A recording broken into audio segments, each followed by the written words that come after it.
ერთიანი ნაციონალური მოძრაობა კოალიცია ქართული ოცნების წევრებს საჯარო მოხელეების საარჩევნო ადმინისტრაციის წევრებისა და ერთიანი ნაციონალური მოძრაობის გამარჯვებული კანდიდატების დაშინებასა და ფიზიკური ანგარიშწორების მუქარაშის დებს ბრალს. ნაციონალური მოძრაობის პრესპიკერი ჩიორა თართათიშვილი აცხადებს, რომ კოალიცია და მისი აქტივისტები ამ ფორმით დემოკრატიული არჩევნების ჩაშლას ცდილობენ. თართათიშვილის განცხადებით, ქართული ოცნება ზუგდიდში, გარდაბანში, ნინოწმინდაში, ბოლნისსა და დედოფლის წყაროში ქართული ოცნების წევრები ზეწოლას ახორციელებენ საარჩევნო ადმინისტრაციის წევრებზე და იმ შედეგების გაფორმებას მოითხოვენ, რაც რეალურად არ დამდგარა.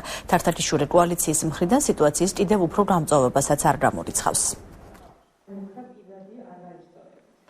დღეს უკვე ზუგდიდში ერთიანი ნაციონალური მოძრაობის გამარჯვებულ დეპუტატობის კანდიდატს, რომელმაც მნიშვნელოვანი უპირატესობით მოიპოვა გამარჯვება, ყოფილი მხედრიონის წარმომადგენელი თემურ გერგაია დაემუქრა პირადი ანგარიშწორებით. წუხელ გარდაბანში ამირან ტოტიკაშვილი, ქართული ოცნების სოფელ მარტყოფის კოორდინატორი და ყოფილი კორუმპირებული მებაჟე ზურაბ კუბლაშვილი შეხვდნენ საუბნო საარჩევნო კომისიის თავმჯდომარეებს სხვადასხვა სოფლებში და ფიზიკური ანგარიშწორების მუქალით დააძალეს მათ თქვან, რომ არჩევნების გაყალბებაში უშუალოდ მონაწილეობდნენ. მთელი დღის განმავლობაში გუშინ ხდებოდა ქართული ოცნების აქტივისტების მობილიზაცია.